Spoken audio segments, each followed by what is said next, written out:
প্রথম স্তরের শিক্ষা হচ্ছে সাধু বৈষ্ণব সেবা, অতিথি সৎকার করা, অতিথি বর্গকে নারায়ণ জ্ঞানে সেবা দান করা, সেবা শুভ সম্পাদন করা। এই শিক্ষা আপনাদের দেয়া মানে আমি অপরাধী হওয়া। কারণ আমি আগেও বলেছি আপনারা ধন্য, আপনারা সকলেই পুণ্যবান, পুণ্যবতী, ভাগ্যবান, ভাগ্যবতী যে আপনারা শ্রী শ্রী জগৎবন্ধু সুন্দরের সেই যে পীঠস্থানে, সেই এই আয়োজিত মাঙ্গলিক আয়োজনে এই মাটিতে আপনাদের জন্ম, এই ভূমিতে আপনাদের জন্ম, আপনারা ভূমিষ্ঠ হতে পেরেছেন। এর চাইতে বড় প্রাপ্তি আর ঘটতে পারে না। সেই জগৎবন্ধু সুন্দরের মাটির মানুষ তো আপনারা, সেই ঘরের মানুষ, চৈতন্য সত্তার অনুরাগী জন। এজন্য এ কথা আপনাদের মানে মাঝে বলা মানে আমার ধৃষ্টতা, আমার স্পর্ধা প্রকাশ করা ছাড়া আর কিছু নয়। অতিথি সত্তার যে কেমন করে করতে হয়, সাধুগুরু বৈষ্ণবজনকে কেমন করে সর্বস্ব দিয়ে সেবা পরায়ণ হয়ে সেবা শুভ সম্পাদন করতে হয়, এটা আপনাদের কাছ থেকে আমার শেখা উচিত। আপনাদের কাছ থেকে যেমন করে আপনারা সেবা দেন আমরা দেখেছি, আমরা পেয়েছিও, যেটা পাওয়ার যোগ্য অধম নই তথাপিও দিয়েছেন। সুধীজন মহাপ্রভু এই শিক্ষাটাই দিলেন, অতিথিগণকে নারায়ণ বোধে, নারায়ণ জ্ঞানে সেবা শুভ সম্পাদন করা। আপনারা তো অতিথিজন, আপনারা তো নারায়ণ। হ্যাঁ, অতিথি তো নারায়ণই হয়। তাহলে আপনারা ভিখারিণী হয়ে মাধুকরী করবার বেশে সেই ভঙ্গিমায় এসে হস্ত যুগল প্রসারণ ঘটিয়ে বাড়িয়ে দিয়ে দাঁড়িয়েছেন। বলুন না হে অতিথি ঠাকুর, বলুন না আপনারা। হ্যাঁ, কোন গৃহস্থের গৃহের দ্বারে যদি কোনো ভিখারি জন এসে দাঁড়ায়, গৃহস্থ তো তাকে খালি হাতে ফিরিয়ে দেয় না।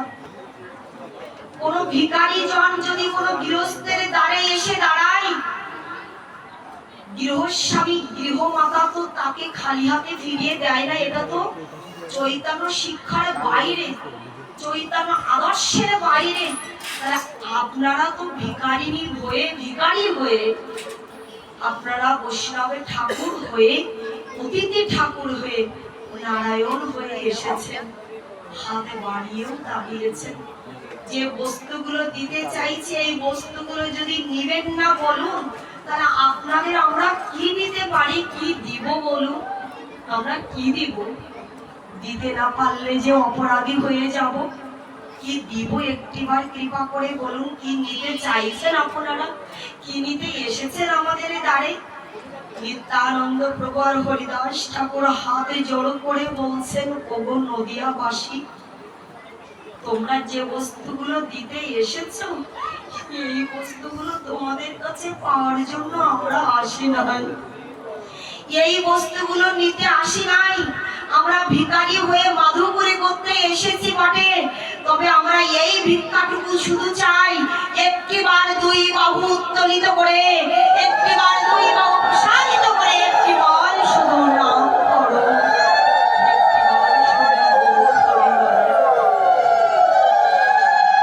আর কিছুই দিতে হবে না, শুধু এইটুকু ভিক্ষা দাও। নিত্যানন্দ প্রভুর করুণায়, কৃপায়, অনুগ্রহে, অনুকম্পায় সমস্ত নদিয়া মণ্ডলী এক বাক্যে আপনাদের মতো করে গৌর হরি বলে উঠেছিলেন সেদিন। সেই যে গগনে ভেদ করে হরি নামের ধ্বনি উঠেছিল, সেটা নিত্যানন্দ আর হরিদাস ঠাকুরের প্রচেষ্টায়। সুধীজন, নিতাই মহিমা বলতে বসেছি তো, লক্ষ্য করে দেখো, আমরা সকলেই বাসুদেব ঘোষের কথা শ্রবণ করেছি হয়তোবা। আমরা অনেকেই প্রেমানন্দ দাসের কথা শ্রবণ করেছি। আমার মহাপ্রভু গৌর সুন্দরে যখন পাশ্চাত্য হরিনাম প্রচার করছিলেন, বিতরণ করছিলেন, পরিবেশন করছিলেন, তখন আমার মহাপ্রভু গৌর সুন্দরের সাথে সাক্ষাৎকার ঘটেছিল, মিলন ঘটেছিল, দর্শন ঘটেছিল বাসুদেব ঘোষের সাথে। এই বাসুদেব ঘোষ মহাশয় মহাপ্রভুকে দর্শন মাত্র তিনি চরণ বন্দনা করেছিলেন, জীব গোস্বামী পাদের মতো করে কেমন করে বলেছিলেন, নম মহাবদান্যায় কৃষ্ণ প্রেম প্রদায়তে কৃষ্ণায় কৃষ্ণ চৈতন্য নাম্নে গৌরীশে নমঃ। মহাপ্রভুর চরণ বন্দনা করেছিলেন। মহাপ্রভু প্রীত হয়ে, খুশি হয়ে, সন্তুষ্ট হয়ে আজ তিনিও মহাপ্রভু পূর্বের ন্যায় প্রেমানন্দকে, বাসুদেবকে প্রেম আলিঙ্গনে দান করেছিলেন। বলেছিলেন, ওগো বাসুদেব, কত সুন্দর করে চরণ বন্দনা করলে গো, কত সুন্দর করে চরণ বন্দনা করে, যেটা শ্রবণ করে না বড় প্রীত হলাম, বড় খুশি হলাম, মনটা ভরে গেল।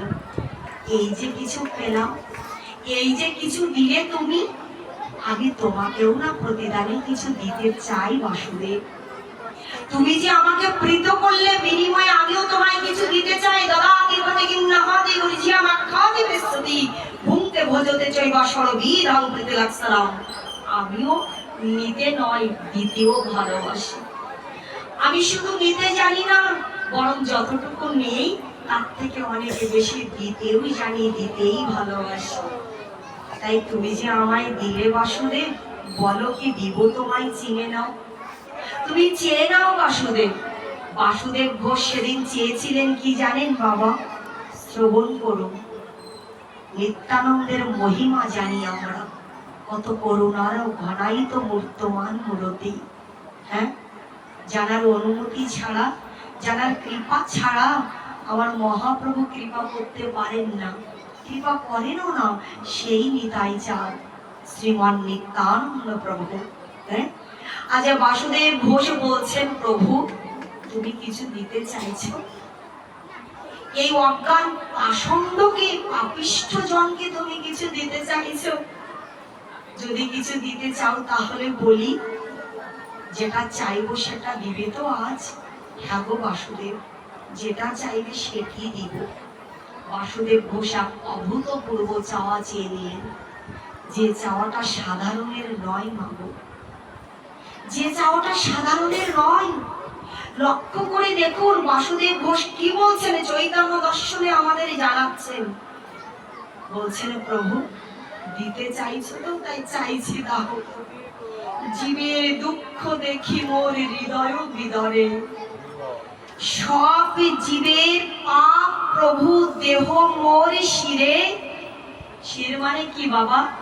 মাথা। শির মানে মাথা। জীবের দুঃখ দেখে আমি হৃদয়টা বিদীর্ণ হচ্ছে, ব্যথিত হচ্ছি। সেই ব্যথিত হৃদয়ে বলি কি, সকলে জীবের পাপ তুমি আমার শিরে দাও, আমার মস্তকে যাও। সকল জীবের পাপ লয়ে করব নরক ভোগ। সকল জীবের পাপ নিয়ে আমি নরক ভোগ করতে চাইছি। আর বিনিময়ে চাই প্রভু, সকল জীবের প্রভু ঘোচাও খবর। সকল জীবের পাপ নিয়ে আমি নরকে যেতে চাইছি, নরকে যন্ত্রণা ভোগ করতে চাইছি। আর বিনিময়ে চাইছি কি প্রভু, তুমি সকল জীবকে তোমার চরণে একটু ঠাঁই দাও প্রভু, তোমার চরণে একটু আশ্রয় দাও। আমার মহাপ্রভু গৌর হরি সেদিন বললেন কি, বাসুদেব শোনো, তোমাকে একটা গোপন কথা বলি, আমি আর নিত্যানন্দ অভেদ নই। আমি আর নিত্যানন্দ অভেদ নই, আমরা একই তত্ত্ব, ভিন্ন রূপে এসেছি। একটা বৃক্ষে যেমন দুটো ডাল, রাধা কৃষ্ণের মিলিত তনু যেমন গৌরাঙ্গ সুন্দর। হ্যাঁ, রাধা কৃষ্ণ প্রণয় মহিমা কি দৃশ্য বানইবা। তিনি আজ সচিগর্ভ সিন্ধু মাঝে আমার গোবিন্দের চরণচ্যুতা, মহাদেবের জটাজট উদ্ভূতা, স্বর্গের মন্দাকিনী, তিনি স্রোতস্বিনী হয়ে, তরঙ্গায়ী হয়ে, চরম পরম স্রোত ধারায় প্রবহমান হয়ে বয়ে চলেছেন। সেই সুরধনী গঙ্গার তীরে সচিগর্ভ সিন্ধু মাঝে বিদিত তরু বিগ্রহ রূপে মহাপ্রভু সুন্দর এসেছেন। সেই মহাপ্রভু গৌর সুন্দর নিত্যানন্দ অভেদ নয়, গোপ্য বলছে, গোপন কথা। সেই গোপন কথাটা কিন্তু আপনাদের কাছে প্রকাশ করে দিলেন মহাজনগণ। হ্যাঁ, মহাপ্রভু কানে কানে বললেন, আমরা মুখে মুখে প্রচার করে দিচ্ছি। কি বললেন? শোনো, গোপন কথা শোনো, আমি আর নিত্যানন্দ অভেদ নই, আমরা একই। হ্যাঁ, তাই বলি কি জানো,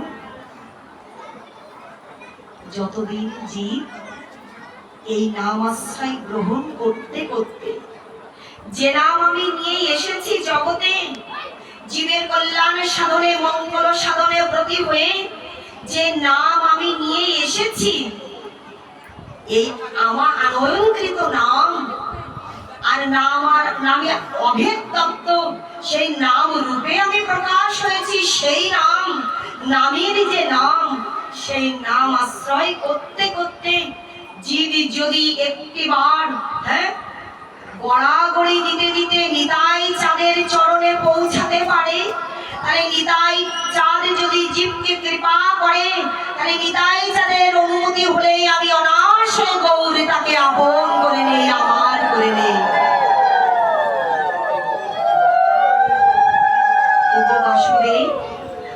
আমি আমাকে জগৎকে দিতে পারি না, আমি যে কাউকে দিব এই শক্তি আমার নাই। কারণ কি জানো, আমি যে নিত্যানন্দের হৃদয়ের ধন, আমি নিতাই চাঁদের হৃদয়ের ধন। তাই যদি নাম আশ্রয় করে গড়াগড়ি দিতে দিতে একটিবার জীব নিতাই চাঁদের চরণে গিয়ে পৌঁছাতে পারে, নিতাই চাঁদের করুণা হলে গৌরী কৃপা অনায়াসে লাভ করে গৌর ধরে সে ধনী হয়ে যেতে পারবে। আমরা জানলাম কি মহাপ্রভু নিজে মুখেই বললেন, নিতাই কৃপা ছাড়া গৌর কৃপা লাভ করা যায় না বাবা।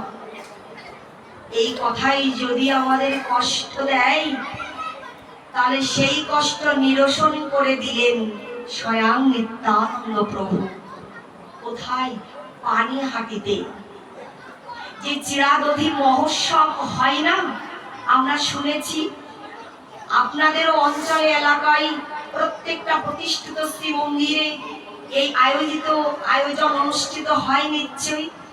সেই যে পানিহাটিতে আমার রঘুনাথ, তাই না? পানিহাটি রঘুনাথ, তিনি মহাপ্রভুর কৃপা লাভ করবার জন্য বড় উদ্গ্রীব হয়ে উঠেছিলেন। মহাপ্রভুর চরণ প্রাপ্তির জন্য, কৃপা লাভের প্রয়াসী হওয়ার জন্য বড় ব্যতিব্যস্ত হয়ে পড়েছিলেন। কিন্তু পানিহাটিতে সাঙ্গপাঙ্গ অনেক নিত্যানন্দ পার্ষদ, গৌর পার্ষদ অনেকেই সেদিন উপস্থিত হয়েছিলেন। আমার নিত্যানন্দ প্রভু বেদিতে উপবেশন পূর্বক এই পারিষদ বর্গ পরম্পরায়, ভক্ত পরম্পরায় শ্রবণ করলেন এবং রঘুনাথজিও শ্রবণ করলেন। পানিহাটিতে নিত্যানন্দ প্রভু এসেছেন সদল বলে। নিত্যানন্দ প্রভুকে দর্শন করবার জন্য যখন এসেছেন, শ্রবণ করে বার্তাটা অনতি দূরে এসে দাঁড়িয়ে আছেন। পার্ষদগণ পরম্পরায় আমার নিত্যানন্দ প্রভু শ্রবণ করলেন যে রঘুনাথ এসেছেন। আমার নিতাই চাঁদ রঘুনাথকে ডেকেছেন, আয় চোরা, এদিকে আয়। দূরে কেন দাঁড়িয়ে আছিস? এদিকে আয়, কাছে আয়। বাবাজিরা, আমার ভক্তিমতী মায়েরা আস্বাদন করুন, শব্দ দিলেন নিতাই চাঁদ চোরা। চোরা মানে চোর। আমরা সাধারণভাবে চোর কাকে বলি বলুন তো দেখি বাবা? যে ব্যক্তি গৃহকর্তাকে, গৃহস্বামীকে এবং গৃহের সদস্যগণকে না জানিয়ে, গৃহের যারা কি আছে, পরিবারের যারা মেম্বার্স আছে, সদস্য আছে, তাদের না জানিয়ে সেই গৃহের কোনো বস্তু, কোনো দ্রব্য যদি আত্মসাৎ করি, যদি চুরি করি, তাকেই তো চোর বলা হয়, তাকেই তো চোর বলে গণ্য করি আমরা, নাকি? তাহলে নিতাই চাঁদ রঘুনাথকে কেন চোরা বললে? ওগো চোরা, দূরে কেন, কাছে আয়, কাছে আয় চোরা, নিকটে আয়। নিকটেই এসে আমার রঘুনাথজি সাষ্টাঙ্গে দণ্ডবাদ প্রণতি নিবেদন করেছেন। ত্রিনাদ পিশবি যেন তার রূপী সহিষ্ণু নামানি নামান্দেন কীর্তনিয়া সদা হরি। আমরা গত দিবসে শুনেছিলাম, তৃণ হতেও নিচু হয়ে, বৃক্ষ হতেও সহিষ্ণু হয়ে, নিজে অভিমান পরিত্যাগ করে অপারকে সুসম্মান প্রদান করাই চৈতন্য শিক্ষা। সেই শিক্ষায় শিক্ষিত হয়ে সাষ্টাঙ্গে দণ্ডবাদ প্রণতি নিবেদন করেছেন। দণ্ডের মতো করে, মানে লাঠি মাটিতে ছুঁড়ে দিলে যেমন করে পড়ে থাকে না, এই দেহরূপ দণ্ডটাকেও, লাঠিটাকেও রঘুনাথজি নিতাইয়ের চরণে সঁপে দিয়ে সাষ্টাঙ্গে দণ্ডবাদ প্রণতি নিবেদন করেছে। আমার নিতাই চাঁদ কতটাই করুণার ঘন মূরতি দেখুন, কৃপার মূর্তমান বিগ্রহ। বলছে, রঘু আয় ছোড়া, তুই তো জানিস না যে বস্তু আজ চুরি করতে চলেছিস, ওই বস্তু তো আমার হৃদয়ের সম্পত্তি, ওই হৃদয়ের ধন, ওই গৌর তো আমার হৃদয়রূপ সিন্ধুকে বসে আছে রে রঘু। আমার হৃদয়রূপ সিংহাসনে নিমাইকে, গৌরকে আমি বসিয়ে রেখেছি। যদি আমি জীবকে সেই সিন্ধুকের তালা দিয়ে রেখেছি, তো তালাবন্দি করে, যেমন করে তালাবন্দি করে আপনারা বাড়িগুলো, হ্যাঁ, গেটের দরজাগুলো আটকে এখানে রেখেছে, আমি ওই হৃদয়রূপ সিংহাসনে সিন্ধুকের মধ্যে খুব যত্ন করে ওই গৌর ধনকে, গৌরাঙ্গকে আমি বসিয়ে রেখে তালা বন্ধ করে দিয়েছি। সেই চাবি আমার হাতে রে রঘু। আমি কৃপা করে যদি জীবকে সেই চাবি না দেই, আমার হৃদয়ের ধন, গৌর ধনে যদি আমি কাউকে ধনী না করি, তাহলে জগতে কেউ ওই গৌর ধনে ধনী হতে পারে না। তাই সেই ধন তুই চুরি করতে এসেছিস, তুই গৌর ধনে ধনী হতে এসেছিস, অথচ আমি নিতাই আমি জানতে পারবো না। তাই কি হয় কখনো? তুই চুরি করবি অথচ আমি জানবো না, আমারই ঘরেই চুরি করবি। গানটা শুনেছেন না? হৃদয় মাঝে রাখবো, ছেড়ে দেব না। সেই হৃদয় মাঝে রেখেছি গৌরকে, সেই গৌরকে আমাকে না জানিয়ে চুরি করতে এসেছিস, তাই তুই চোর, তাই চোরা বলে সম্বোধন করেছে। সাষ্টাঙ্গে বিনয়ের সাথে বিনম্রতাই, বিনতাই, দৈনতাই, ভক্তা মাম অভিজানতি জাবানো যচা অস্মি তত্ত্বতা তত মাং তত্ত্বত জ্ঞাতা বিশদে তদান্তরম। ভক্তিতে, প্রীতিতে, অনুরাগে যখন নিতাইয়ের চরণে সাষ্টাঙ্গে সঁপে দিয়েছেন রঘু, তখন নিত্যানন্দ প্রভু তানারে যুগল চরণ দোকানা রঘুনাথের চরণে তুলে দিয়ে বললেন, যা তুই আজ থেকে গৌর ধনে ধনী হয়ে যা, আজ থেকে তুই গৌর ধনে ধনী হয়ে যা। আমার হৃদয়ের ধনে তোকে কৃপা করলাম, আশীর্বাদ করলাম, তুই গৌর ধনে ধনী হ।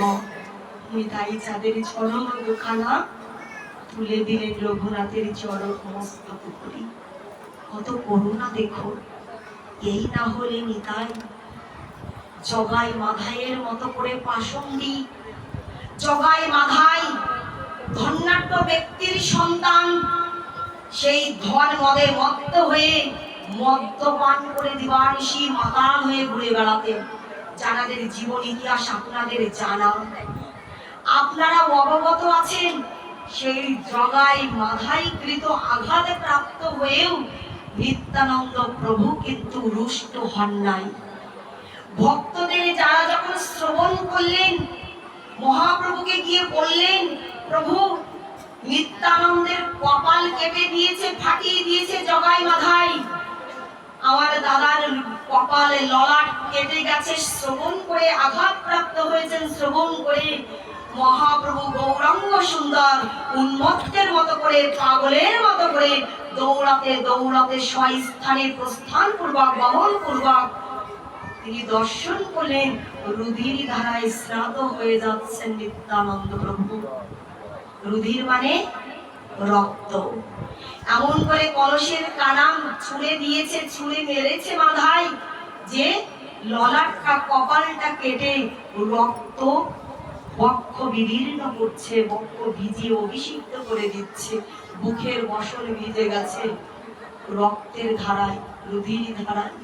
মহাপ্রভু সহ্য করতে পারলেন না বাবা, তিনি তাৎক্ষণিকভাবে সুদর্শন চক্রকে আহ্বান করলেন। কেন? কারণ ভগবান কখনো ভক্তের দেওয়া আঘাত সহ্য করতে পারেন না। ভগবান বলেছেন যে আমাকে আঘাত দিলে সেই আঘাতও আমি মেনে নেই, সহ্য করে নেই। যেমন ভৃগু পদাঘাত করেছিল, তার আঘাত আমি মেনে নিয়েছিলাম।